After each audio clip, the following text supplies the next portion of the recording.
एक लोग और हैं, so let's wait 1-2 minute and then will start. So guys, start करने से पहले जो चीजें हम लोग यहाँ पे कवर करेंगे उन सब चीजों के बारे में डिस्कस करते हैं।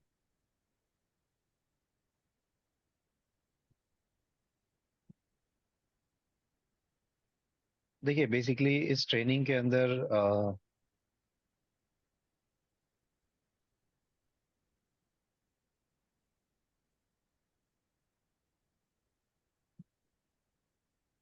हमारा मेन जो फोकस रहेगा पहले एलटीएम पे रहेगा, और प्रॉक्सी के पर्सपेक्टिव से F5 का क्या यूज है और किन किन केसेस में हम यूज करते हैं, इन सब चीजों पे फोकस करेंगे।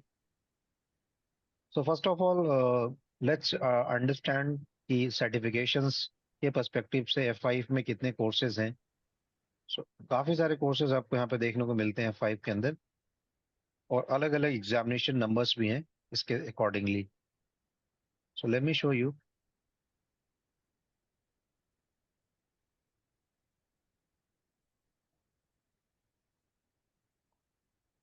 Exam blueprint.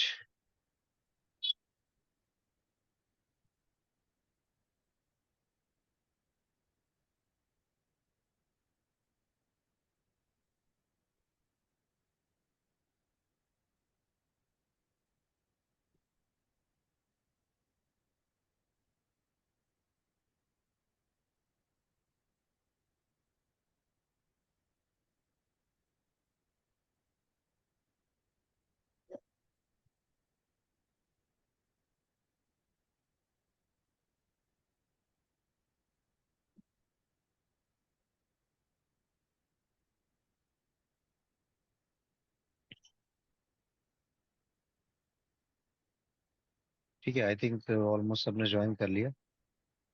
देखो, सबसे पहले यहाँ पर कितने एग्जामिनेशंस होते हैं, क्या ट्रैक है, ये आपको बता देता हूँ। सो इसमें आपके पास डिफरेंट डिफरेंट ट्रैक्स हैं F5 के। पोर्टल से ही देख लेते हैं, exam track of F5।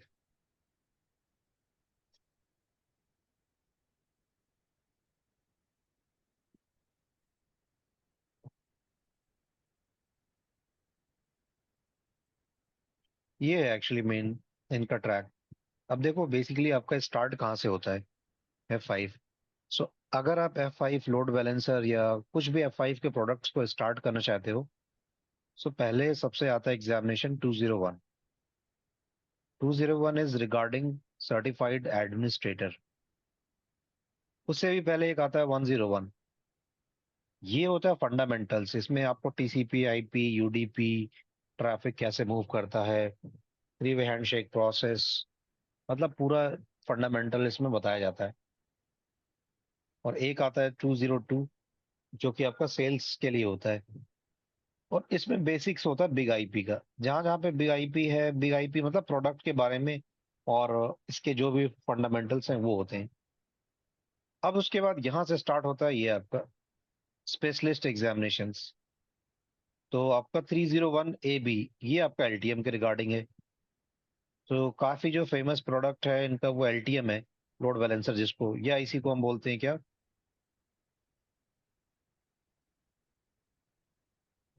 ADC, application delivery controller, इसको एडीसी बोलते हैं। एडीसी भी आपका, इसको हम बोलते हैं एलटीएम को ही। तो एलटीएम में आपके पास 301A+B, ये दोनों कोर्सेज हैं जो कि एलटीएम पर्सपेक्टिव से इंपॉर्टेंट है। मतलब जो एलटीएम कर रहे हैं, जो करना चाहते हैं, उनके लिए। इससे मतलब आपको ये एग्जाम निकालना पड़ता है पहले, उसके बाद आप नेक्स्ट लेवल पे जा सकते हो। उसके बाद दूसरा एग्जाम आता है इसका, जो कि एलटीएम से रिगार्डिंग नहीं है, जिसको हम जीटीएम भी बोलते हैं, ग्लोबल ट्रैफिक मैनेजर। आज की डेट में वैसे जीटीएम नहीं बोलते हैं, because now it's totally become your DNS. अब डीएनएस में जो भी फंक्शंस होते हैं वो सारे आप इस पे परफॉर्म कर सकते हो जीटीएम के अंदर। ग्लोबल ट्रैफिक लोड बैलेंसिंग हो गया, और उसके बेसिस पर ट्रैफिक को कंट्रोल करना, हैंडल करना, वो सारा आता है। और लास्ट में आपका आता है एएसएम। एएसएम में आपके पास बिग आईपी, ये है 303 बिग आईपी एएसएम, ये है।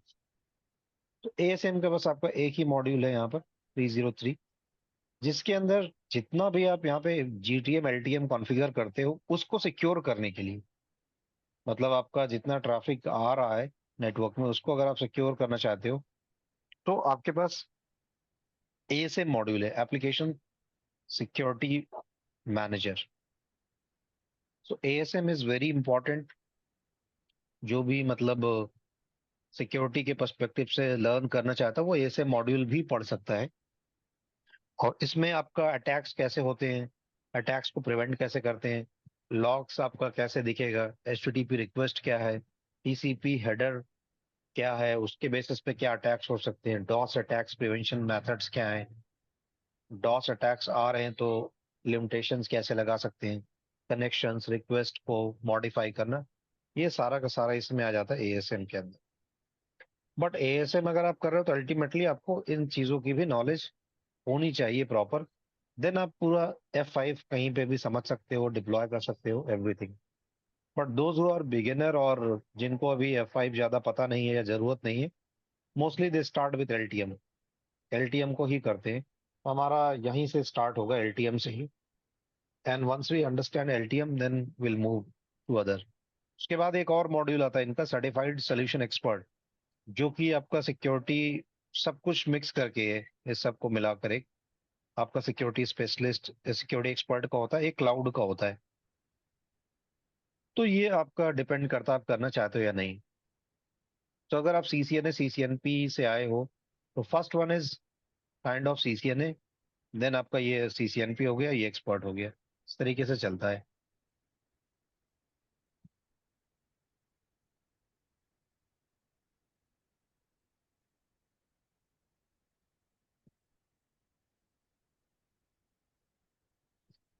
आई होप कि ये सभी को क्लियर हो गया होगा। अब हम लोग एलटीएम से स्टार्ट करते हैं, and let me show you कि एलटीएम में क्या क्या चीजें हैं and what all we have to cover and we have to understand. LTM भी काफी मतलब मार्केट में आपको मिल जाएगा। हर कंपनी एक ही डिवाइस यूज नहीं करती सभी चीजों के लिए, सिक्योरिटी के लिए मे बी वो कोई दूसरा डिवाइस यूज कर ले। एलटीएम आपको कॉमन दिख जाता है लोड बैलेंसिंग के लिए।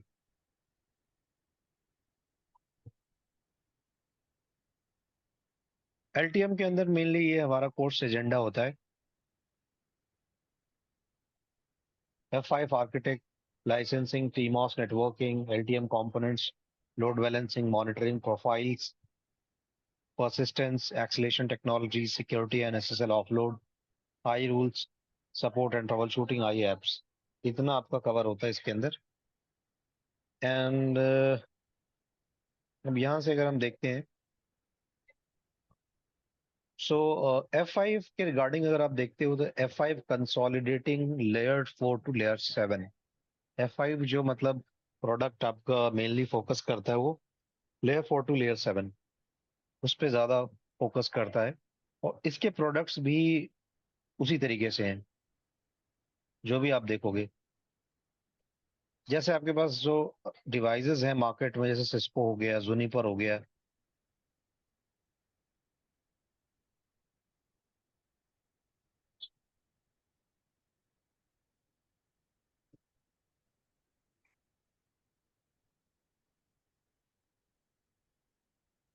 एक सेकंड।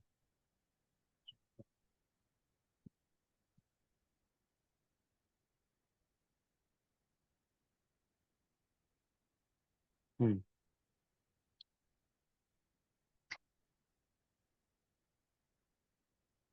अब देखिए आपके पास जितने प्रोडक्ट्स है मार्केट में, जैसे सिस्को, जूनिपर, तो ये सारे डिवाइसेस आपके लेयर 3 तक ही काम करते थे। और F5 मतलब जो आपका प्रोडक्ट है, अगर सारे डिवाइसेस वैसे आपके L7 तक आज की डेट में काम करते हैं, पुराने पर्सपेक्टिव से देखोगे तो आपको लगेगा कि हाँ, राउटर स्विच के अलावा जो मेनली फोकस किया है 5 ने वो अदर प्रोडक्ट्स पे किया है, like load balancer, security perspective से सिक्योरिटी रिलेटेड डॉस डिवाइसेस देना और एक्सलेशन के लिए अलग अलग डिवाइसेस देना, इन पे फोकस किया। और अगर आप एग्जैक्टली F5 का आर्किटेक्ट देखते हो तो इसके जितने प्रोडक्ट्स हैं उनमें एक चीज आपको दिखेगी, ये आर्किटेक्ट दिखता है। चाहे आप वर्चुअल चला रहे हो, चाहे आप हार्डवेयर अप्लायंसेस लेते हो, तो पहला हो जाएगा आपका हार्डवेयर। हार्डवेयर लेयर हो गई। हार्डवेयर लेयर के ऊपर आप क्या चलाओगे? Operating system. और F5 ऑपरेटिंग सिस्टम को हम क्या बोलते हैं? टीमॉस,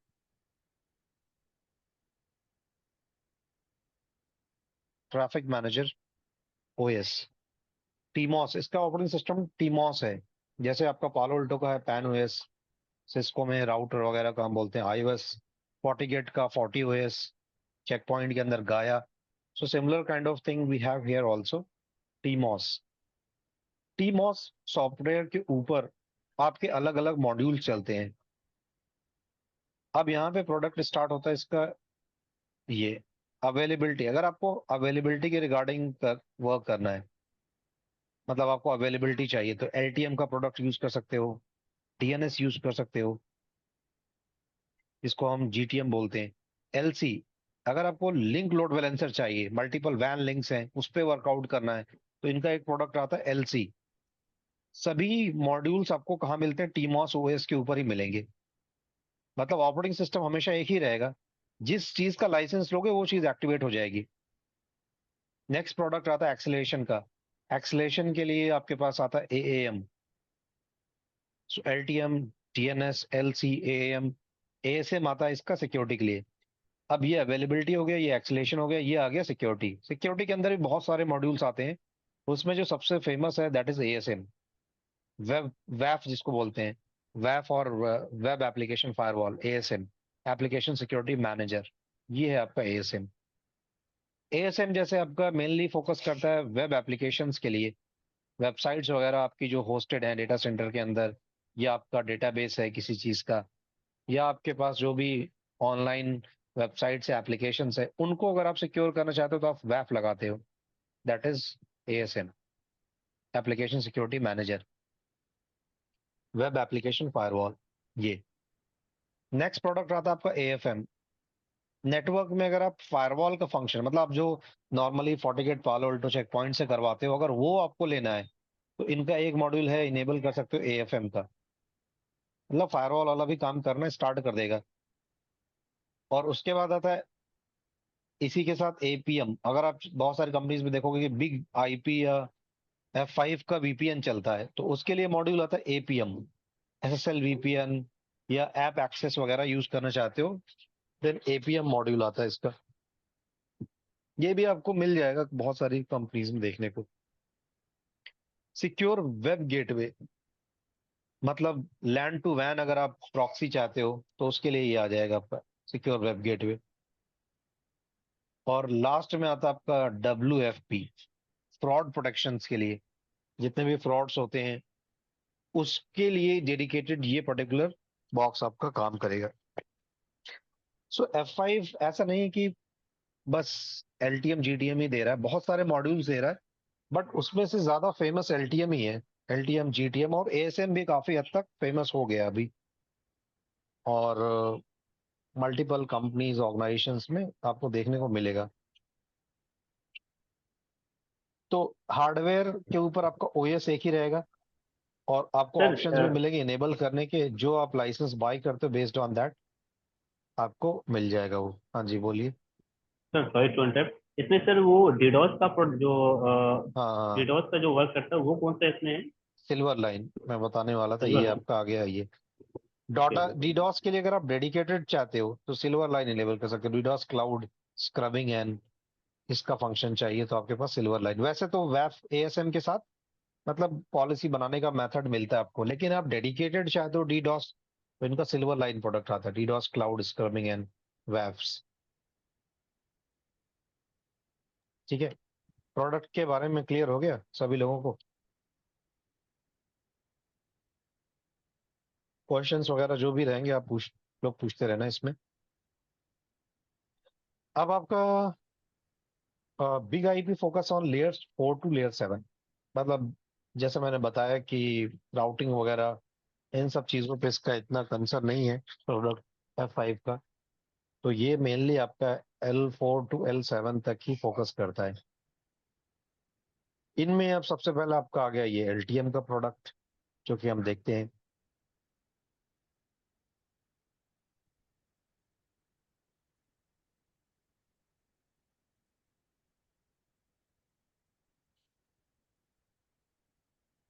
देखो बेसिकली क्या होता है, जब आप एलटीएम यूज करोगे तो एलटीएम को एक्चुअली हम बोलते हैं एडीसी, या इसको हम बोलते हैं प्रॉक्सी। प्रॉक्सी प्रॉक्सी डिवाइस भी बोल सकते हैं। और प्रॉक्सी डिवाइसेस भी आपकी अलग अलग टाइप की होती हैं। तो जो आपका एलटीएम है, या अभी जितने भी हम प्रोडक्ट देखेंगे, एलटीएम, जीटीएम या एएसएम, ये सारे जो है रिवर्स प्रॉक्सी बेस्ड काम करते हैं। रिवर्स प्रॉक्सी क्या होता है, कोई जानता है? फॉरवर्ड प्रॉक्सी क्या है, रिवर्स प्रॉक्सी क्या है? Anyone have any idea about forward reverse proxy?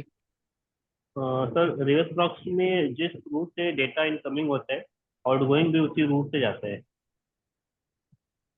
तरुण, आप बताना चाहेंगे? रविंदर?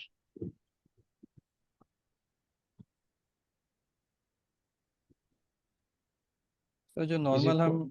नॉर्मल हम जो ऑफिस में प्रॉक्सी यूज करते हैं, हाँ हाँ। लाइक इनसे अंदर बैठ के जो भी हम बाहर से कुछ भी डेटा एक्सेस वगैरह करते हैं, तो वो हो गया फॉरवर्ड प्रॉक्सी।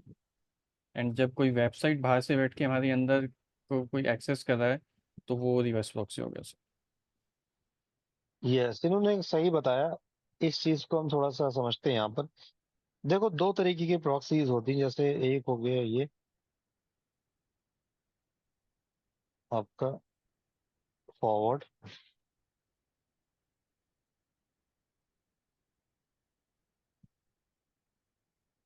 एक हो गया रिवर्स। फॉरवर्ड प्रॉक्सी क्या होता है, जैसे मान लीजिए कि आपने प्रॉक्सी लगा दिया, जैसे आपने मान लो प्रॉक्सी लगा दिया जी स्केलर। प्रोडक्ट के नाम भी बता रहा हूँ तो आपको पता रहेगा। जैसे आपने मान लो जी स्केलर अपने कंपनी के अंदर लगाया, तो जी स्केलर इज फॉरवर्ड प्रॉक्सी। अब इसमें क्या होता है, इसका फ्लो होता है लैन टू वैन। जितने भी फॉरवर्ड प्रॉक्सी होंगे उनका फ्लो क्या होगा, लैन से वैन में। हमेशा लैन से वैन की तरफ ट्रैफिक चलेगा। अब देखो ऐसे होता है, मान लो यूजर ने आपको कनेक्शन बनाया, कनेक्शन आएगा प्रॉक्सी के पास यहाँ पे, और अब प्रॉक्सी कनेक्शन बनाएगा on the behalf of user. तो दो कनेक्शन बनते हैं, दो बार हैंडशेक होगा। एक पहला हो गया क्लाइंट टू प्रॉक्सी, इसीलिए हम इसको बोलते हैं प्रॉक्सी। क्लाइंट टू प्रॉक्सी एक कनेक्शन बनेगा, थ्री वे हैंडशेक होगा। और दूसरा होगा प्रॉक्सी टू सर्वर, जो भी आप सर्वर एक्सेस, मान लो फेसबुक एक्सेस कर रहे हो, तो अब फेसबुक को नहीं पता कि कनेक्शन किसने इनिशिएट किया है। तो ये आपका कनेक्शन क्या हो गया, प्रॉक्सी टू सर्वर। हमेशा दो बार हैंडशेक होता है इस केस में। तो जी स्केलर हो गया, जैसे आपका हो गया पीएफ सेंस हो गया, या आपके पास जो है ब्लू कोड प्रॉक्सी हो गया, या इसके अलावा और भी जो मार्केट में प्रोडक्ट्स हैं जो फॉरवर्ड प्रॉक्सी के लिए काम करते हैं, उसमें सबसे फेमस ब्लू कोड हो गया, जी स्केलर हो गया, पीएफ सेंस हो गया, ये सारे आपके वेब सेंस हो गया। और इसके अलावा आपका कुछ और भी प्रोडक्ट्स आते हैं, वो आपके क्या है, बेसिकली फॉरवर्ड प्रॉक्सी के लिए काम करते हैं। नेट स्केलर हो गया, F5 हो गया, एलटीएम हो गया, ये सारे आपके रिवर्स प्रॉक्सी। इसमें कनेक्शन उल्टा बनता है। ये मान लो आपने F5 एलटीएम या F5 का प्रोडक्ट लगाया, अब कनेक्शन लैन से इनिशिएट नहीं होता कभी, वैन टू लैन कनेक्शन चलता है। यहाँ पे आपने सर्वर्स रखे, server one, server two, and ये आपका हो गया इंटरनेट। एंड बाहर से जब आप वेबसाइट्स को एक्सेस करते हो जो आपके डेटा सेंटर में है, तो क्या होता है देखो इसमें, मान लो अगर आप किसी वेबसाइट को एक्सेस करते हो, तो फर्स्ट क्या होता है, वेबसाइट को एक्सेस करने के लिए what you do, you always type the web page, website name. So मान लो आपने टाइप किया www.abc.com, सो डीएनएस रिक्वेस्ट गई, ये मान लो मेरा डीएनएस सर्वर है, डीएनएस सर्वर ने आपको रिटर्न में दे दिया IP which is let's say 222। अब इस आईपी को आप कनेक्शन बनाने के लिए आओगे, मान लो ये हमारे डेटा सेंटर में होस्टेड है, तो क्लाइंट ने कनेक्शन इनिशिएट किया टूवर्ड्स आईपी, अब ये आईपी मान लो F5 पे कॉन्फ़िगर्ड है, तो F5 ने इस आईपी पे कनेक्शन रिसीव किया, तो अब कहाँ से कनेक्शन आ रहा है, डायरेक्शन चेंज हो गया, वैन, और वैन से डीएमजी एक्चुअली डायरेक्शन होता है, और ये जो इंटरफेस होता है जहां से हमारा सर्वर्स कनेक्टेड होते हैं उनको हम बोलते हैं DMG. DMG represent outside server और एक्सटर्नल सर्वर, ठीक है। तो ये डीएमजी आपका बीच में आ जाता है। अब क्या है, कनेक्शन वैन से आया, इस आईपी को नॉर्मली विप बोलते हैं, वर्चुअल आईपी। इस वर्चुअल आईपी पर ट्रैफिक आता है, और इस वर्चुअल आईपी के साथ बाइंड होता है एक पूल, और पूल के अंदर आपके सर्वर्स की एंट्री होती है, सर्वर नंबर 1, सर्वर 1, सर्वर 2, जो भी आईपीस होंगे वो बाइंड होते हैं। तो ट्रैफिक आता है विप पर, विप अप्लाई करता लोड बैलेंसिंग एल्गोरिदम, जो भी लोड बैलेंसिंग एल्गोरिदम होगा, या एलबी एल्गोरिदम जो भी आपने लगाई होगी, उसके बेसिस पे फिर वो पूल से एक सर्वर सेलेक्ट कर लेगा। सर्वर 1 को मान लो सेलेक्ट किया, तो अब ट्रैफिक कहाँ जाएगा, यहाँ पर, सर्वर 1 पर। एक्चुअल में हिट कहाँ आपने किया, यहाँ पर, लेकिन इस विप के साथ अटैच है पूल, पूल के अंदर सर्वर है, और सर्वर पे ट्रैफिक इस तरीके से आ जाता है। तो ये प्रोसेस होता है आपका रिवर्स प्रॉक्सी का। ये मैंने बस अभी रफली बता दिया, आगे आपको स्टेप बाय स्टेप पूरा पैकेट लेवल पे पता चल जाएगा। इट्स वेरी इजी, इसमें कुछ भी खास नहीं है। यही सर मतलब प्रोसेस हमारा होता है एलटीएम का हमेशा। बाहर से कोई रिक्वेस्ट आएगी तो वो आएगी विप पर, हाँ जी। विप भेजेगा पूल पर। अब पूल फिर डिसाइड करेगा लोड बैलेंसिंग के बेसिस पे कि 1 पे भेजना है या 2 पर। विप फर्स्ट है क्या टाइम सर? विप है होता क्या, फर्स्ट फुल फॉर्म एक क्या है? Virtual IP. Virtual IP, okay. हाँ जी, अभी पता चल जाएगा पैकेट लेवल पे। तो इसी विप पर ट्रैफिक आता है, और विप पर ट्रैफिक आने के बाद वो पूल सेलेक्ट करता है, पूल पे लोड बैलेंसिंग एल्गोरिदम लगी होती है, राउंड रॉबिन हो गया, रेशियो हो गया, या आपका जो है बस लीस्ट कनेक्शंस हो गया, लीस्ट सेशंस हो गया, जो भी एल्गोरिदम है अलग अलग फंक्शन काम करेगी, उसके बेसिस पे वो सर्वर को सिलेक्ट करेगा और भेज देगा कहाँ पे, सर्वर पे। सर्वर रिप्लाई करता है। तो अब देखो, फर्स्ट जो 3 वे हैंडशेक होता है वो होता है आपका कहाँ पर, वो होगा, इसको बोलते हैं front end connection. Front end, ये आपका हो गया फ्रंट एंड कनेक्शन।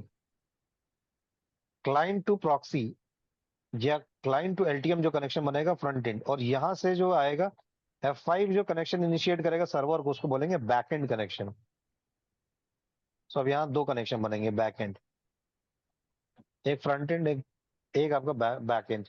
यहाँ पर भी बन रहे थे, बट इसका डायरेक्शन क्या था, अलग था, लैंड टू वैन। और यहाँ पर जो आप पॉलिसीज अप्लाई करते हो, अब ये जी स्केलर आपने उठा लिया, तो लोड बैलेंसिंग वाला फंक्शन नहीं करेगा जी स्केलर, ये क्योंकि लैंड टू वैन को प्रोटेक्ट कर रहा है। तो यहाँ पर आप लगा सकते हो dedicated URL filtering, application control, IPS inspection, और geo location blocking, SSL inspection, certificate inspection, ये सब लगा सकते हो आप। ये सब किस लिए हेल्पफुल है आपका, ये सब आपके यूजर के ट्रैफिक को प्रोटेक्ट करने के लिए, यूआरएल वेबसाइट ब्लॉक करना है, फाइल को प्रोटेक्ट करना है कि ये वाली फाइल डाउनलोड ना कर पाए, ये वाली फाइल अपलोड ना कर पाए, ट्रैफिक को डिक्रिप्ट कराना। ये सारा फंक्शन डेडिकेटेड आप इस जी स्केलर पर परफॉर्म कर सकते हो, और बहुत ही अच्छा परफॉर्म करेगा ये कंपैरेटिवली फायरवॉल से, क्योंकि ये डेडिकेटेड इसी के लिए बनाया गया, बस यही फंक्शन होता है इस पे। तो ये आपका फॉरवर्ड प्रॉक्सी हो गया। और रिवर्स प्रॉक्सी में क्या होता है, मेनली जो आपका एडीसी या एलटीएम का फंक्शन है, इसमें ट्रैफिक बाहर से अंदर आता है, एंड वो आपका वैन टू ट्रस्ट चलता है, या वैन टू डीएमजी बोल सकते हो सर्वर की लैंग्वेज में। उल्टा कनेक्शन चलता है, वैन टू लैन या वैन टू डीएमजी बोल सकते हो। तो 2 टाइप की प्रॉक्सीज मिल जाएंगे मेनली। अब इसमें और भी, अगर आप प्रॉक्सी पे पढ़ोगे तो कुछ और एक भी टर्म्स मिलेंगे, ट्रांसपेरेंट प्रॉक्सी, गेटवे प्रॉक्सी भी होता है। तो वो टर्म्स हैं, बस मेनली कैटेगराइजेशन आप देखोगे तो आपको फॉरवर्ड प्रॉक्सी मिलेगी, एक बार सर ये दोबारा से बताएंगे, और फ्रंट रिवर्स। एंड और back and? Front end and back and समझ नहीं आया, एक देखो बार। आपको बताता हूँ, इस डायग्राम पे आते हैं। मान लो यहां से आपने लिखा क्या, www.abc.com, हम्म, तो क्या होगा, सबसे पहले डीएनएस रिक्वेस्ट जाएगी, हाँ। डीएनएस सर्वर ने आईपी दे दिया 222 मान लो, या 111, कुछ भी आईपी मिल जाता है आपको। अब इस आईपी पे ये क्लाइंट मशीन क्या करे, कनेक्शन बनाएगा। हाँ तो मान लेते हैं ये कनेक्शन कहाँ पर है, हमारे डेटा सेंटर पे एलटीएम पर है, तो ये ठीक है। ट्रैफिक आएगा पहले 222 पर, यहाँ पे हिट करेगा और कनेक्शन बनाएगा, 3 वे हैंडशेक, इसको बोलते हैं सिनैक एनएक ये। तो पहले क्या कनेक्शन बनेगा, प्रॉक्सी के साथ, ये आईपी हम प्रॉक्सी पे कॉन्फ़िगर करते हैं, और ये हमारा क्या होता है, वर्चुअल आईपी, विप आईपी। ठीक और है। विप आईपी हमेशा बाइंड होता है किससे, पूल से, पूल से। और पूल अटैच्ड विद सर्वर। ठीक है। इसी विप को सिक्योर करते हैं एएसएम से, ये भी आप ध्यान रखना। तो आपका फंक्शन क्या हो गया कि कनेक्शन आ रहा आउटसाइड टू एलटीएम, ये आपका हो गया फ्रंट एंड, इसको ठीक बोलते है। हैं फ्रंट एंड कनेक्शन बनाना, ये 3 वे हैंडशेक जो हो रहा है। और ठीक फिर है। जब ये सर्वर पे भेजता है तो प्रॉक्सी भेजता है, नो मोर रिलेज, फुल प्रॉक्सी आर्किटेक्ट। अब ये अगर आप प्रॉक्सी खुद भेजेगा, रिले नहीं कर, रिले मतलब फॉरवर्ड करना उसी रिक्वेस्ट को, अब ये खुद भेजेगा 3 वे हैंडशेक, ये भेज रहा सिन का पैकेट। अब सिन का पैकेट इसने भेजा तो जिस सर्वर ने रिप्लाई किया उसने सिनैक भेज दिया, और फिर एक आ गया, तो यहाँ पे एक 3 वे हैंडशेक और हुआ दोबारा से। मतलब जो पूल के नीचे मेरा सर्वर है उसके हाँ, उसके साथ। F5 और सर्वर के बीच में कनेक्शन बनेगा, तो वो आपका हो गया बैक एंड कनेक्शन। मतलब जो मेरा ये हार्डवेयर बॉक्स है इससे सर्वर के बीच में जो कनेक्टिविटी हो रही है उसके लिए कह रहे हैं हम। Yes, Okay. ये बेसिक फंडा होता है, इसको मॉडिफाई भी हम कर सकते हैं, इस बिहेवियर को और भी तरीके से कर सकते हैं, लेकिन ये आपका क्या है, एक नॉर्मल फुल प्रॉक्सी आर्किटेक्ट है। Full inspection, full client side versus server side optimisation, full content writing, इसमें बहुत फ्लेक्सिबिलिटी मिल जाती है। क्लाइंट साइड पे अलग पॉलिसी है, सर्वर साइड पे अलग लगा सकते हो, ऑप्टिमाइजेशन कर सकते हो, बहुत सारी चेंजेस कर सकते हो। तो ये आपका होता है आर्किटेक्ट F5 एलटीएम का हमेशा। अब ये मेन मेन फंक्शंस जो F5 आपका प्रोवाइड करता है, लोड बैलेंसर, लोड बैलेंसिंग का,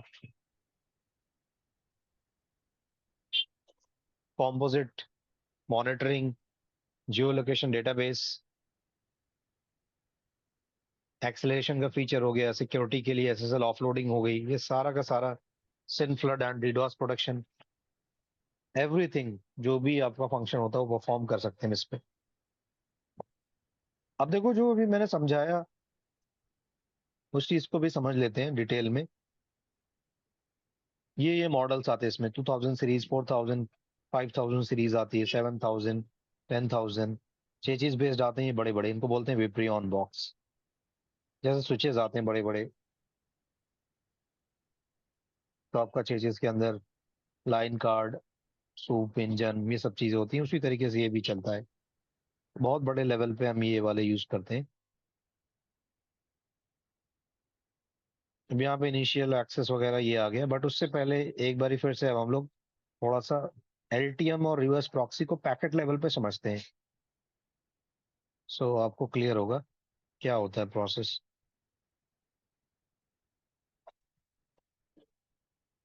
अब देखो मैं बना रहा हूँ यहाँ पर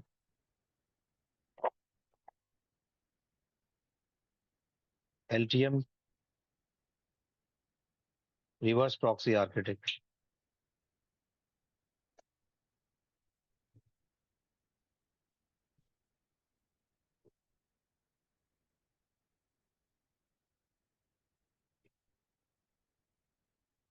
ठीक है, अब मान लीजिए कि आपके पास ये F5 है,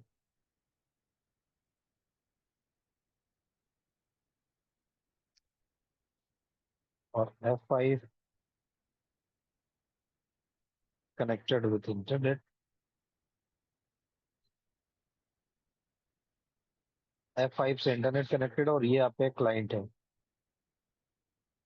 आउटसाइड। आउटसाइड क्लाइंट में मान लेते हैं मेरे पास, मान लो एड्रेस है ये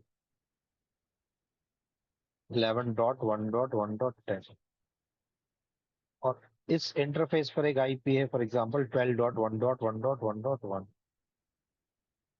और आपने एक क्या बना रखा है, वर्चुअल आईपी बना रखा है, जिसपे अपने सर्वर को आपने लाइव किया हुआ है, और उसी को बोलते हैं विप। विप आईपी 12.1.1.100 मान लो। तो ये पूरा आर्किटेक्ट फ्रंट एंड हो गया है। अब बैक एंड में क्या होता है यहाँ पर, नॉर्मली हम स्विच से कनेक्शन करते हैं F5 का, और VLAN वाइज सर्वर यहाँ पे लगाते हैं। फिर सर्वर 1, सर्वर 2, सर्वर 3, जितने सर्वर लगाने हैं सर्वर लगा लो, सर्वर 4। ये दो सर्वर मान लो एक ग्रुप के अंदर है, जो कि हमारा हो गया VLAN 10 फॉर एग्जाम्पल, और ये दोनों हो गए मेरे क्या VLAN 20 का पार्ट।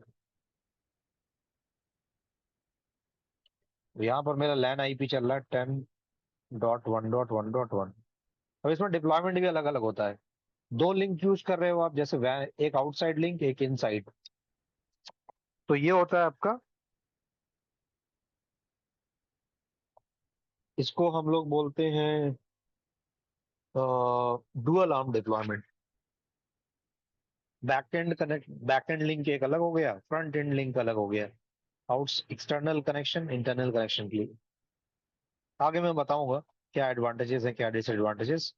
फिलहाल ये वाला मोड आपको double arm deployment, you will see it's very common, everyone do use this.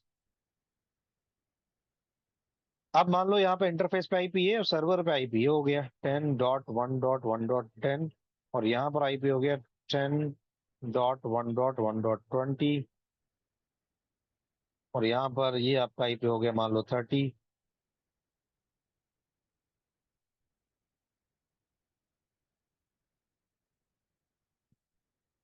Ten dot one dot one dot 40 हो गया।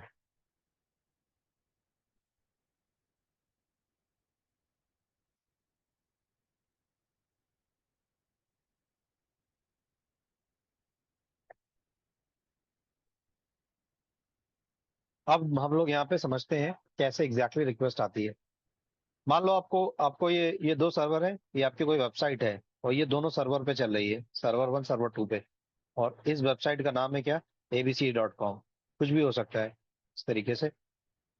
ये दोनों सर्वर बिलोंग कर रहे हैं एबीसी से, ध्यान में रखना। अब पूरा आपको पैकेट लेवल पे समझ में आ जाएगा क्या प्रोसेस होता है। और इस एबीसी डोमेन को हमने क्या कर रखा है, बाइंड कर रखा है इसके साथ, अपने विप आईपी के साथ।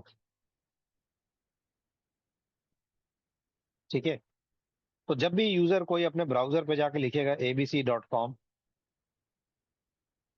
तो सबसे पहले रिक्वेस्ट जाएगी डीएनएस के पास। तो ये मान लेते हैं मेरा डीएनएस सर्वर है।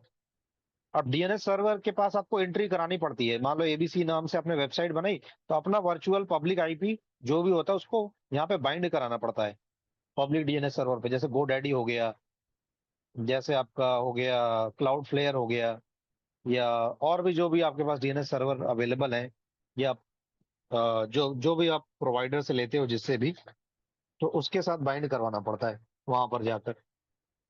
तो मैंने कर रखा है बहुत सारा, तो मैं आपको दिखाऊंगा अपनी वेबसाइट्स मैंने कैसे रियल टाइम में कर रखी है GoDaddy वगैरह पे होस्ट, और बाइंडिंग कैसे होती है वो पता चल जाएगा। सो इसको बोलते हैं यहाँ पे रिकॉर्ड बाइंड कराना। तो मैंने क्या करा लिया यहाँ पे, इस आईपी के साथ बाइंड करा लिया। ये देखो बाइंडिंग हो गई 12.1.1.100। तो जब भी डीएनएस किसी भी डीएनएस के पास भेजोगे, तो जो भी ग्लोबल ग्लोबल एंट्रीज होती है ना, वो सभी डीएनएस के पास सेम होती है। अगर आपने GoDaddy से अपना डीएनएस या अपना डोमेन नेम बाई किया है, तो वो GoDaddy आपका अथॉरिटेटिव डीएनएस हो गया। उसने उसके पास आपका डीएनएस रिकॉर्ड चल रहा है, वहां जाकर आप चेंजेस कर लो। 12.1.1.100 बाइंड कर लिया। अब GoDaddy का डीएनएस सर्वर पूरे दुनिया भर के जितने और डीएनएस सर्वर हैं सबके पास ये इन्फॉर्मेशन रेप्लिकेट कर देगा। 24 घंटे लगते हैं, आजकल तो और जल्दी हो जाता है, एक ही घंटे में हो जाता है।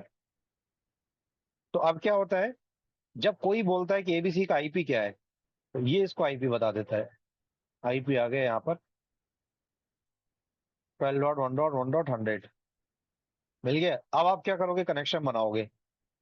तो जैसे ही क्लाइंट को आईपी मिला, इसने कनेक्शन भेजा आईएसपी के पास, आईएसपी इसको राउट कर देगा टूवर्ड्स F5। हमेशा कनेक्शन कहाँ भेजेगा, इधर। मान लो इधर सिम का पैकेट आ गया, टीसीपी सिम का पैकेट इसने रिसीव किया 12.1.1.100 पर। सोर्स आईपी क्या लेगा इसमें, 11.1.1.10। डेस्टिनेशन आईपी हो गया। अब ये इसका रिप्लाई करेगा, अभी बैकएंड में नहीं भेजेगा, पूरा कनेक्शन बना लेता है तब। अभी इधर से भेजेगा सिंक्रोनाइजेशन प्लस एक्नॉलेजमेंट। जब हम लोग प्रैक्टिकल करेंगे तो हम लोग इसको कैप्चर लगा के देख भी सकते हैं कनेक्शन कैसे बन रहा है। अब इसने भेजा इसका रिस्पॉन्स, तो सोर्स में 12.100 हो जाएगा और डेस्टिनेशन में क्या हो जाएगा 11.1.1.1.10। ये क्लाइंट के पास आया। अब क्लाइंट एक और पैकेट भेजेगा एक्नॉलेजमेंट का, तो इसी को बोलते हैं कनेक्शन कंप्लीट करना, कलेक्शन बनाना। जिन लोगों को 3 वे हैंडशेक ही नहीं पता, तो उनको बहुत ज्यादा चीजें अभी क्लियर नहीं लग रही होंगी कि क्या होता है। टीसीपी में हमेशा कनेक्शन बनता है और कनेक्शन बनने के प्रोसेस को 3 वे हैंडशेक बोलते हैं।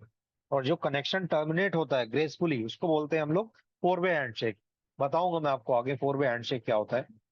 3 way handshake is to build connection, TCP connection को स्टैब्लिश करना, कनेक्शन को ग्रेसफुली ट्रेस करना, उसको बोलते हैं 4 वे हैंडशेक प्रोसेस। उसमें हम फिनिश के पैकेट एक्सचेंज करते हैं, फिन एक्ट एक्ट इस तरीके से चलता है। अब क्लाइंट ने कनेक्शन बना लिया, इसके साथ तो एक एक्नॉलेजमेंट भेजेगा कि okay I am ready for the connection, और सोर्स हो जाएगा 11.1.1.1.10, डेस्टिनेशन इज 12.1.1.100। ये आ गया यहाँ पर सिन एक्ट एक्ट, कनेक्शन बन गया। F5 तभी एक्सेप्ट करता है कनेक्शन जब उसके पास मान लो आप 12.1.1.100 लेके आ रहे हो, तो उस आईपी का विप होना चाहिए। विप बना रखा है आपने, विप के साथ आपने पूल भी बना रखा होगा। तो मान लो पूल का नाम ए है और यहाँ पर पूल के साथ 2 सर्वर अटैच्ड है, सर्वर 1 सर्वर 2। सर्वर 1 का आईपी है 10.1.1.10 और सर्वर 2 का आईपी है 10.1.1.20। तो कनेक्शन आया इस पे विप पर, और विप पहले बनी है तो इसने 3 वे हैंडशेक कर लिया। अब ये क्या करेगा, बैकएंड कनेक्शन बनाएगा। बैकएंड कनेक्शन हम लोग लेते हैं अलग कलर से, so that we can distinguish. अब F5 खुद कनेक्शन बनाएगा, ठीक है। लेकिन F5 जब कनेक्शन बनाता है तो आईपीज एज इट इज रखता है। अब देखो बैकएंड कनेक्शन बन रहा है, तो ध्यान से समझना, इस चीज में कंफ्यूजन हो जाती है लोगों को। अब बैकएंड कनेक्शन में आइडियली आपको लगेगा सोर्स आईपी ये लेगा, बट ऐसा नहीं होगा। Source IP will remain client, client का जो आईपी रहेगा वही रहेगा सोर्स का। आप रियल टाइम में जब अभी कैप्चर लगाओगे सर्वर पे तो सोर्स आईपी यही दिखेगा, और डेस्टिनेशन आईपी क्या ले लेगा। अब देखो ये इसने देखा वेब पर, मान लो कि आपने लोड बैलेंसिंग एल्गोरिदम भी लगा रखी है। एक एल्गोरिदम होती है राउंड रॉबिन, तो आगे हम लोग बात करेंगे इसके बारे में डिटेल में। राउंड रॉबिन ने मान लो सेलेक्ट कर लिया सर्वर 1 को, तो कनेक्शन जाएगा सर्वर 1 पर, करेक्ट। तो इस तरीके से हमारा सर्वर डिसाइड होता है कि 1 पे जाएगा या 2 पर। फर्स्ट टाइम जो है सर्वर 1 पे जाता है वैसे कनेक्शन, आप पहला कनेक्शन भेज रहे हो, उसके बाद दूसरा आएगा तो 2 पर जाएगा, फिर तीसरा आएगा तो फर्स्ट पर जाएगा, फिर थर्ड आएगा, फोर्थ आएगा तो सेकेंड पर जाएगा। इस तरीके से चलता है, इक्वली डिस्ट्रीब्यूट होता है कनेक्शन राउंड रॉबिन में। तो आपने पहले 3 वे हैंडशेक बनाया, विप ने देखा कि अच्छा पूल अटैच है, पूल के अंदर सर्वर है, तो पूल के साथ लोड बैलेंसिंग एल्गोरिदम अप्लाई की और सर्वर 1 पे ट्रैफिक भेजा। तो अब आपका पैकेट कुछ इस तरीके से दिखेगा, सोर्स में क्लाइंट का ही आईपी रहेगा, अपना आईपी नहीं भेजेगा। अपना आईपी अगर सर्वर का ये प्रॉक्सी का भेजना चाहते हो सर्वर पे तो उसका अलग प्रोसेस है, बट बाय डिफॉल्ट हमेशा क्लाइंट का ही आईपी भेजता है। हमें नेटिंग करानी पड़ती है अगर हम चाहते हैं कि ये जो इंटरफेस का इंटरनल इंटरफेस आईपी वो कनेक्शन लेकर जाए। बट बाय डिफॉल्ट जब तक आप नेटिंग नहीं कराते हो तब तक it will uses client IP. अब डेस्टिनेशन में ले लेगा सर्वर 1 का आईपी। अब यहाँ पर भी कनेक्शन बनाएगा पहले, तब डेटा ट्रांसफर करेगा, तो सिन का पैकेट भेजेगा, और अब ये रिस्पॉन्स कर देगा सिन प्लस एक्ट के साथ। और सोर्स में क्या रखेगा 10.1.1.1.10 और डेस्टिनेशन 11.1.1.1.10 और लास्ट में एक्नॉलेजमेंट। अब ये सर्वर फिर से एक्नॉलेजमेंट इसको भेज देगा। कनेक्शन बनने के बाद फिर डेटा ट्रांसफर स्टार्ट हो जाता है। तो अब F5 आर्किटेक्ट में फायदा क्या है कि ट्रैफिक को चेक करने के लिए आपके पास कई पॉइंट मिल गए। पहला तो आप फ्रंट एंड पे पूरा प्रॉपर कनेक्शन चेक करोगे, यहाँ पर पूरा कनेक्शन यहाँ टर्मिनेट हो रहा है, उस टाइम पे F5 को एक टाइम मिल जाता है कनेक्शन को चेक करने के लिए। और फिर बैकएंड कनेक्शन भी पूरा नया बन रहा है अलग। तो यहाँ पर भी आपका पूरा प्रोसेस रिपीट होता था, यहाँ पर भी प्रॉपर इंस्पेक्शन आप करवा सकते हो। तो आपका 3 वे हैंडशेक बैकएंड में भी हो गया, फ्रंट एंड में भी। क्लाइंट को कुछ पता नहीं चलता कि सर्वर उसको कैसे एक्सेस हो रहा है, बस उसको लगता है कि मैंने एक आईपी पर हिट मार दिया ये। और इसीलिए हम बोलते हैं इसको क्या, प्रॉक्सी। क्योंकि ओरिजिनल यूजर्स को पता नहीं है वो उसके साथ क्या हो रहा है, किस तरीके से कनेक्शन बन रहा है, इट्स टोटली अननोन। उसके लिए रहता है कनेक्शन गया इस पर, ये अटैच होता है पूल से, पूल के अंदर होते हैं सर्वर्स। और पहले लेकिन फ्रंट एंड कनेक्शन बनता है, then back end connection start होता है। तो तो ये सर, पूरा फंक्शन हमें मिलता है F5 के अंदर। हाँ जी। जो फ्रंट एंड वाला है, जिसमें यूजर जब एक्सेस करेगा 12.11.100, ठीक है, उसके बाद जो वो रिक्वेस्ट करेगा सबसे पहले वीप आईपी पे 12.1.1.100, ये एक वर्चुअल आईपी है जो हमने एफ आई बॉक्स को दिया हुआ है। हाँ जी। ओके। और ये आईपी हमेशा किससे अटैच होता है, यूआरएल से, वेबसाइट के ठीक है। यूआरएल से। अगर इसके आगे फायरवॉल लगा है, हाँ।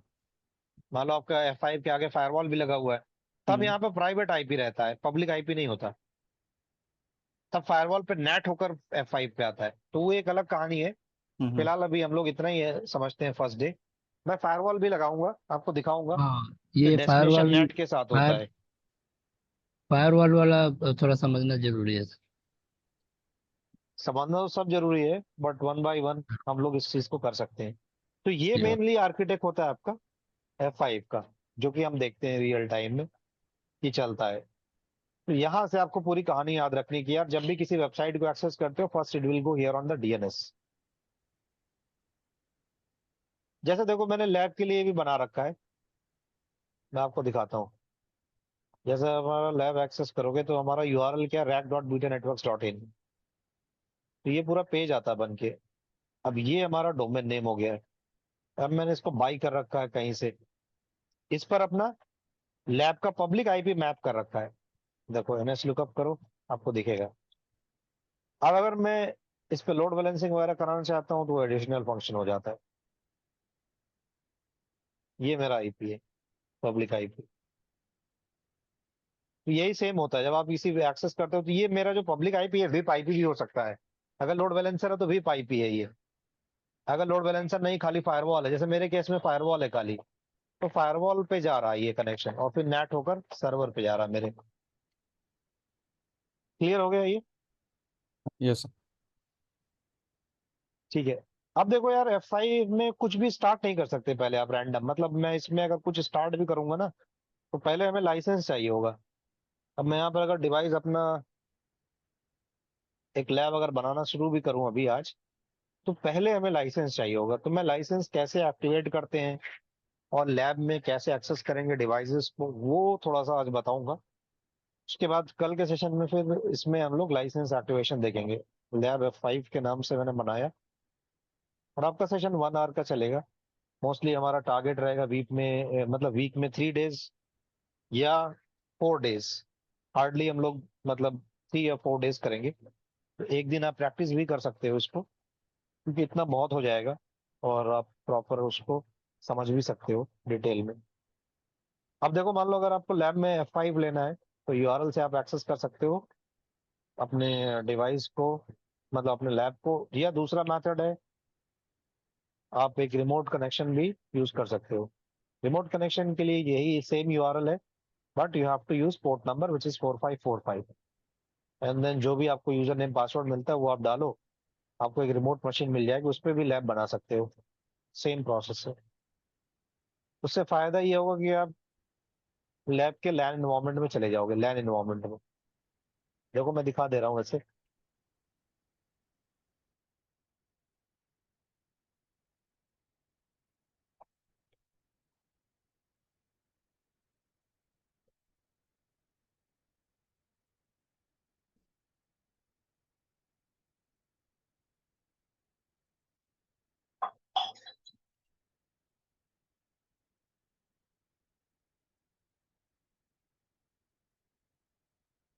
ये आ गया आपका लैब। यहाँ पर भी आप सेम कर सकते हो। इससे फायदा क्या है कि आपको डायरेक्ट डिवाइस का एक्सेस वगैरह करने में आसानी होगी F5 पर। लोकल यूआरएल ये है, इससे भी एक्सेस कर सकते हो, या ये मेरा प्राइवेट आईपी है इस लैब का, या आप इसको ऐसे भी कर सकते हो rack.networks.in। so both options we have। अब मैं यहाँ पर आता हूँ। अगर आपको F5 चाहिए एक्सेस करने के लिए फर्स्ट टाइम, तो you have to type, right click करके F5 LTM लेना है, और यहाँ पर 8 GB रैम हम लेके चल रहे हैं, जिससे कि हम LTM, और अगर हमें कोई आगे रिक्वायर्ड हो किसी और नोड को एक्टिवेट करने की, तो वो भी हम एक्टिवेट कर सकते हैं। तो ये आपका डिवाइस आ गया। अब साथ साथ आपको इसको एक्सेस करना है ओवर GUI ग्राफिक, तो आपको एक डेडिकेटेड मैनेजमेंट लिंक मिलता है 5 के अंदर। उसको यहाँ लैब में मैनेजमेंट इंटरफेस से कनेक्ट करना है। और ये जो हमें क्लाउड दिख रहा है, क्लाउड एक इंटरफेस है जो कि आपको एक्सेस कराने में हेल्प करेगा। तो ये मैनेजमेंट क्लाउड आपको लेना है, और फिर यहाँ पर आपका जो पोर्ट है, जैसे मेरा पोर्ट आ रहा है क्या 0, देखो मैंने क्लाउड लिया अभी यहाँ पर, तो एक पोर्ट हमारा मैनेजमेंट का है, उसको यूज करना है, ये इसी से कनेक्ट करना है। ये हमें डेडिकेटेड मैनेजमेंट करने के लिए एक्सेस करने में हेल्प करेगा। ग्राफिकली एक्सेस करना हो ओवर GUI, या आपका SSH करना हो, तो ये क्या हो गया, मैनेजमेंट प्लेन हो गया। ये इंटरफेस किसके अंदर आ गया, मैनेजमेंट प्लेन के अंदर। और जो अदर इंटरफेसेस यूज करेंगे हम आगे, वो हमारे हो जाएंगे जिसपे विप वगैरह हिट करेगी। ये जस्ट एक्सेस करने के लिए। तो पहले हम ये लोग देखते हैं एक्सेस करके। अब आपने क्या किया, F5 को ऑन कर दिया, जस्ट क्लिक करोगे। अब इस पे आप क्लिक करोगे तो CLI आ जाएगा खुल के। And now device started booting. अभी स्टार्ट हो गया, बूट हो रहा है आपका डिवाइस।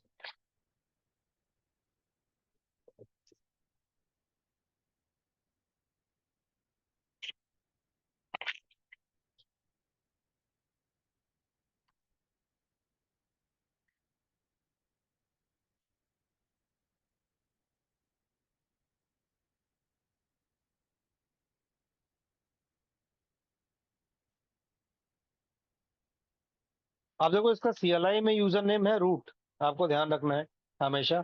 F5 का जो CLI है वो लाइनेक्स जैसा है। पहली चीज तो नॉर्मल, इसमें एक तो आपको जो एक CLI मिलता है इसमें लाइनेक्स मोड का, जिसको बोलते हैं शेल मोड, और एक होता है टीमॉस मोड, जिसमें आप F5 की कमांड चला सकते हो।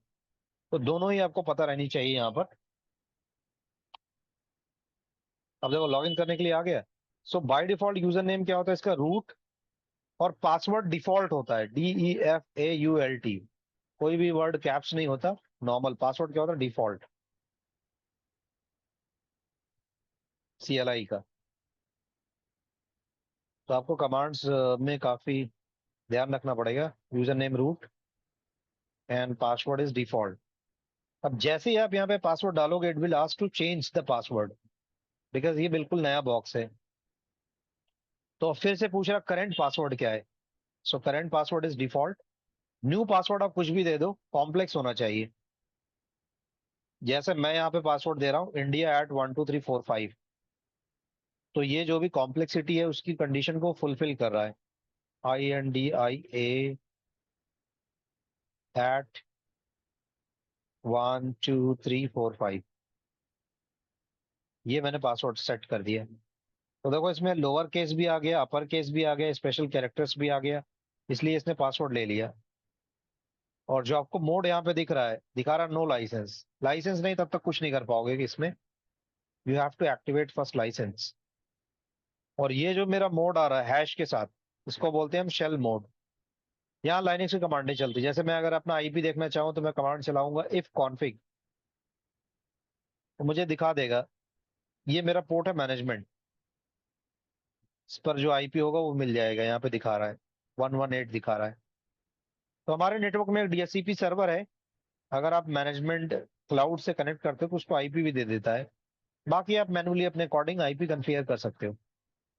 सेल मोड में अगर जाना है, आप सेल मोड से निकल के आपको ट्रैफिक मैनेजर पे जाना है, अगर टीमॉस पे जाना है, अगर आपको टीमॉस ओएस को सिलेक्ट करना है तो आपको लिखना पड़ेगा TMSH। ये आ गया बिग आईपी का CLI मोड। अब यही मोड सभी में रहेगा, चाहे वो LTM हो चाहे GTM हो। अब यहाँ देखो आ गया टीमॉस। खैर आप टीमॉस के अंदर आ गए। यहाँ पर आपको दो कमांडें चलती हैं, एक तो शो से रिलेटेड चलती है, एक लिस्ट कमांड चलती है। दोनों का काम सेम ही है। जैसे मुझे देखना है कुछ तो लिस्ट कमांड चला सकता हूँ या शो। लिस्ट सिस इंटरफेस या लिस्ट सिस मैनेजमेंट आईपी। तो मेरा मैनेजमेंट आईपी क्या है? 118। कॉन्फ़िगरेशन सेव करना है, कमांड चलेगी यहाँ पर सेव सिस कॉन्फ़िग। अब देखो सेव करेगा जो भी चेंजेस करोगे आप। ये सेव सिस कॉन्फ़िग मतलब इसी तरीके से कमांडें चलती हैं। लिस्ट एलटीएम के रिगार्डिंग कुछ देखना है, लिस्ट एलटीएम पूल कितने पूल बने हुए हैं, तो अभी कुछ नहीं है तो दिखाएगा नहीं। लिस्ट एलटीएम इंटरफेसेस या सेल्फ आईपी कुछ भी देखना है तो देख सकते हो इस तरीके से। और कुछ कमांड चलेंगी सिस्टम्स के रिगार्डिंग, शो से चलेंगी। शो सिस्टम लाइसेंस, जैसे मैंने देखा कह रहा है लाइसेंस नॉट ऑपरेशनल, लोड नहीं हो पा रहा है।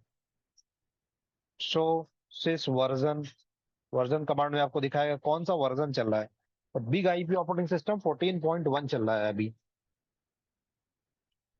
अब गाइस हमारा ये तो हो गया मेनली इसके रिगार्डिंग डिवाइस को, CLI को समझना। तो अगर आपको एक्सेस करना है so just have to use IP118 जो कि उसके मैनेजमेंट पे दिख रहा था। कल के सेशन में मैं बताऊंगा कैसे कॉन्फ़िगर करते हैं। अभी फिलहाल आपको GUI लेना बता दे रहा हूँ। लैब के अंदर आप करते हो इनिशियली तो आपको इस तरीके से GUI मिल जाता है। ये आ गया F5 का बॉक्स का एक्सेस। बट अगर आपको कॉन्फ़िगर करना है तो कॉन्फ़िगरेशन की कमांड आपको चलानी पड़ती है।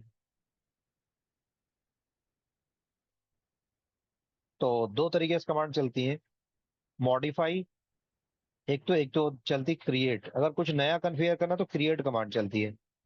जैसे मुझे मैनेजमेंट आईपी डालना है तो आप चलाओगे क्रिएट सिस मैनेजमेंट आईपी। जैसे मान लो मैंने चेंज कर दिया, इसको कर दिया क्या 89 कर दिया /24। इसके बाद आप एंटर कर दो। तो जैसे ही मैंने एंटर किया एक एरर आ गया, क्या ना management IP can not be detect manually, या कॉन्फ़िगर नहीं कर सकते हो आप जब तक कि आपका DSCP से चल रहा है अभी। तो आप यहाँ पे मॉडिफाई करोगे, modify sys global settings management DSCP disable, ये कमांड चलाओगे कि मैनेजमेंट पर DSCP डिसेबल करो, तब मैनुअल आईपी डाल सकते हो। अब आप यहाँ पे आओ, डाल दिया आपने क्रिएट सिस्टम, और यहाँ पर आपको गेटवे अगर डालना है मैनेजमेंट गेटवे या मैनेजमेंट राउट। अब यहाँ पर डिफॉल्ट राउट डालना है आपको गेटवे कमांड चलाकर, तो आप गेटवे डाल सकते हो 1.1। एंड देन आपको सब सेव करना है, सेव सिस कॉन्फ़िग, और अप्लाई कर देना चेंजेस को। ये आपका सेव हो गया। अब फिर से कमांड चलाओ लिस्ट सिस मैनेजमेंट आईपी। सो आपको मैनेजमेंट आईपी क्या होगा 89। अभी इस पे एक्सेस नहीं हो रहा होगा ये। तो इस तरीके से चलाते हैं छोटी छोटी चीजें, ये सब डॉक्यूमेंटेड है और मैं आपको दे भी दूंगा।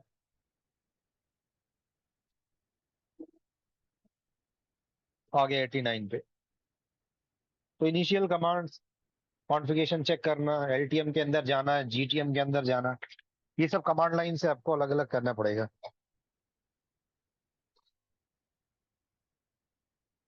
जहां तक क्लियर हो गया सभी लोगों को?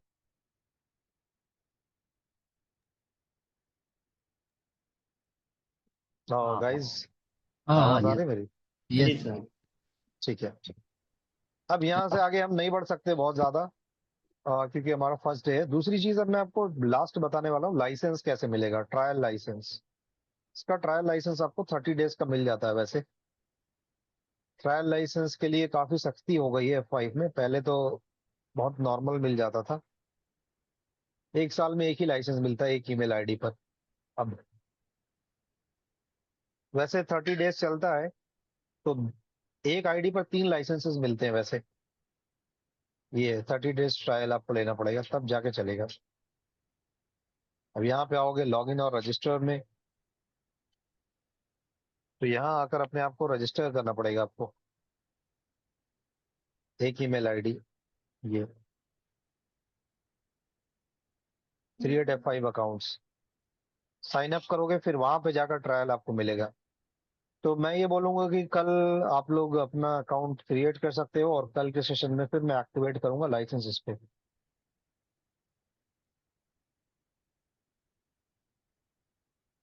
मैंने कल रजिस्टर किया था, मिल गया है मुझे। ठीक है, गुड। मैंने आपको बता दिया तो आपने कर लिया। कल दे तो देना मुझे फिर एक आईडी अपने, एक लाइसेंस अपना। हाँ, एक बार बाकी जो चेक कर लोग लेंगे नहीं, क्या? हाँ एक बार चेक चेक कर लेंगे, क्योंकि बहुत सारे चेंजेस हुए हैं उसमें, A5 में, लाइसेंस लेने के लिए। चलो कल दिखा देना, नहीं तो मैं कल हाँ, एक बार बना के दिखा दूंगा कैसे मिलता है। ठीक है। उसमें वैसे 5 लाइसेंस देता है, तो 2 हाँ, क्लाउड के लिए 5 दे देता रहा है, है, 5 3 दिया जो हुआ इसके है। लिए देता है। हाँ, तो मैं हाँ बता हाँ दूंगा हाँ, इसमें कौन सा यूज करना है, सबको पता ठीक है। चल जाएगा। ठीक है, ठीक है ओके। गाइस, आज के लिए आई होप कि आपको समझ में आया होगा फंडामेंटल्स। और बाकी कुछ क्वेश्चन हो तो आप पूछो, अदरवाइज कल हम लोग मिलते हैं फिर नेक्स्ट सेशन के लिए सेम टाइम पे। ओके, सबा, तरुण, ऋतुराज जी, आपको कोई क्वेश्चन है? Okay, bye. सेशन की रिकॉर्डिंग हमें डेली बेसिस मिल जाएगी ना? हाँ, ये आपका पोर्टल पे लोड हो जाएगा। ओके। और सर, वो लैब वाला मेरा ये नहीं हो रहा था, एक्सेस नहीं हो रहा था, लॉगिन नहीं कर पा रहा था।